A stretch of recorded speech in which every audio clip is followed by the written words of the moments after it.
నాసిరకం వస్తువులు కాదు, అత్యంత అద్భుతమైన నాణ్యత ఉన్న వస్తువులు రావాలనేది మా లక్ష్యం. రెండవది, ఈ వస్తువులన్నీ కూడా 99% తెలంగాణ బిడ్డలే తయారు చేసి ఉండాలనేది రెండవ లక్ష్యం. ఎందుకు మేము ఈ మాట మాట్లాడుతున్నామంటే, అసలు తెలంగాణ తెచ్చుకున్నది ఎందుకోసం? తెలంగాణలో ఉండే పారిశ్రామికవేత్తలు కంపెనీలు పెట్టుకుంటే, చిన్నవాళ్ళు కానీ పెద్దవాళ్ళు కానీ మధ్యతరగతి వాళ్ళు కానీ కంపెనీలు పెట్టుకుంటే, ఆ కంపెనీలు తెలంగాణ ప్రభుత్వం ఏర్పాటు చేసిన రకరకాల ఇండస్ట్రియల్ పార్కులలో చిన్న చిన్న కంపెనీలు పెట్టుకొని వందలాది మందికి వేలాది మందికి వాళ్ళు ఉద్యోగాలు ఇస్తే, వాళ్ళు తెలంగాణలో ఉండే ఇన్వెస్ట్మెంట్ అంటే వాళ్ళు కొంత ఇన్వెస్ట్మెంట్ని పెట్టుబడిని దీంట్లో పెట్టి సరుకులు తయారు చేస్తే, ఆ సరుకులు తయారు చేసే ప్రక్రియలో చాలామందికి ఉద్యోగాలు దొరుకుతాయి.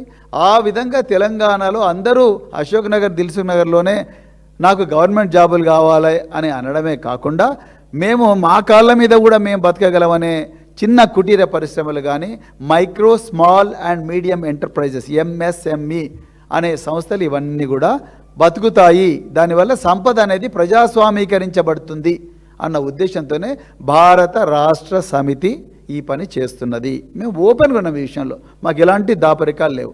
కేసీఆర్ గారు ముఖ్యమంత్రి ఉన్నప్పుడు దాదాపుగా 10,000 మంది కాంట్రాక్టర్లను తయారు చేశారు అన్ని వర్గాల నుంచి.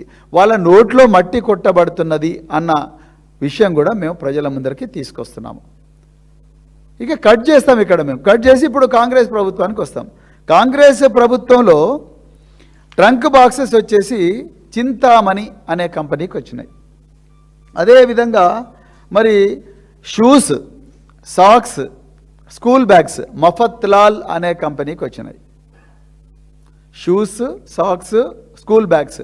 నిజానికి మఫత్లాల్ మీరు ఇంటర్నెట్లో చూడండి, మీ దగ్గర గూగుల్ సెర్చ్ ఇంజన్ ఉంటుంది, అందులో మఫత్లాల్ అని కొట్టిన వెంటనే మీకు కనిపించేది కేవలం టెక్స్టైల్స్ మాత్రమే. మరి ఆ మఫత్లాలు ఈరోజు షూస్, సాక్స్, స్కూల్ బ్యాగ్స్ కూడా సప్లై చేస్తుంది. అదేవిధంగా world for exports private limited అనే కంపెనీ ప్లేట్లు, గ్లాసులు, కటోరా, స్పూను, కప్పు తయారు చేస్తుంది. అదేవిధంగా trunk boxes Chintamani Parshvanath enterprises అనే కంపెనీ తయారు చేస్తుంది. అదేవిధంగా యూనిఫామ్ క్లాత్ మఫత్లాల్ ఇండస్ట్రీస్ తయారు చేసి మనకు సప్లై చేస్తూ ఉన్నది. అదేవిధంగా స్టేషనరీ, ఐడి కార్డ్స్ హోల్డర్స్, టై బెల్ట్స్ తెలంగాణ ఇండస్ట్రియల్ ప్రమోషన్ కౌన్సిల్కి ఇస్తున్నారు. అదేవిధంగా నోట్బుక్స్ వచ్చేసి తెలంగాణ ట్రేడ్ ప్రమోషన్ కౌన్సిల్కి ఇస్తున్నారు. ఇక్కడ మేము ఇప్పుడు మళ్ళీ చింతామణి మళ్ళీ వచ్చింది కాబట్టి ఆ చింతామణి గురించి మీ అందరికీ ఒక చిన్న వీడియో చూపిస్తా. ఆ వీడియో చూడండి దయచేసి. బాబు వీడియో ప్లే చేయమ్మా. అంటే డ్రగ్స్ గురించి రేవంత్ రెడ్డి గారు ప్రతిసారి కూడా మాట్లాడుతూ ఉన్నారు కదా. ఒకసారి ఒక 9 మంది ఇప్పుడు ఒక్క నిమిషం బ్రదర్, ప్రీవియస్ తీసుకో.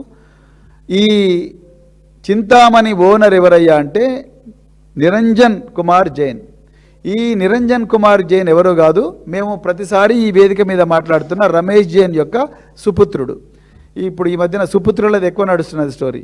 సో ఈ రమేష్ జైన్ సుపుత్రుడు, ఈ రమేష్ జైన్ సుపుత్రుడు నిరంజన్ కుమార్ జైన్. ఈయన గురించి ఇప్పుడున్న director general of police CV Anand garu ఆయన హైదరాబాద్ కమిషనర్ ఉన్నప్పుడు ఏం చెప్పారో మీరు ఒక్కసారి చూడండి. 2 teams plus local police help తీసుకుంటూ ఒక 9 మందిని అరెస్ట్ చేయగలిగాము.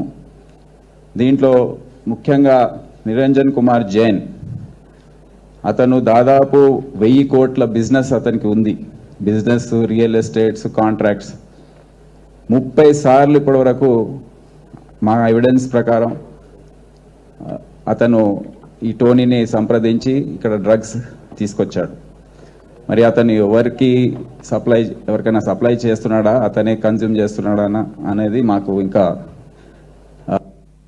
మీకు అర్థమైంది అనుకుంటాను. నేను వైట్ ఛాలెంజ్, డ్రగ్ ఛాలెంజ్, నేను డ్రగ్స్ రహిత రాష్ట్రము, నేను ఈగిల్ ఫోర్స్ని పెట్టినా అని చెప్పి రోజు బాకాలు ఊదుతున్న రేవంత్ రెడ్డి గారు, మీ హయాంలో మీరు ఎడ్యుకేషన్ మినిస్టర్గా ఉండగానే మీ పాఠశాల శాఖలో ట్రంక్ బాక్సులు కాంట్రాక్ట్ వచ్చిన చింతామణి పార్శ్వనాథ్ కంపెనీ యొక్క ఓనరు నిరంజన్ కుమార్ జైన్.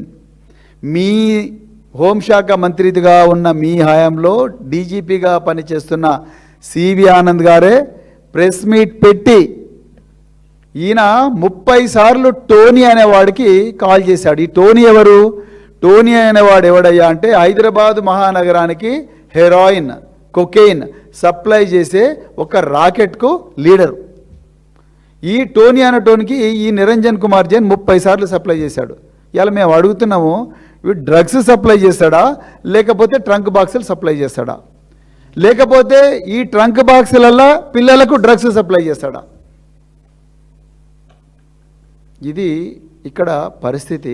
రేవంత్ రెడ్డి గారు దయచేసి మీ 18 గంటల రివ్యూ సంగతి దేవుడరు, కానీ మీ రివ్యూల వల్ల ఇట్లాంటి చింతామణి పార్శ్వనాథ్ కంపెనీలు, డ్రగ్స్ సప్లై చేసే ముఠాలు ఇలా ట్రంక్ బాక్సులు సప్లై చేస్తున్నాయి. వీళ్ళు ట్రంక్ బాక్సులతో పాటు డ్రగ్స్ సప్లైయర్ అని గ్యారంటీ ఏమున్నది?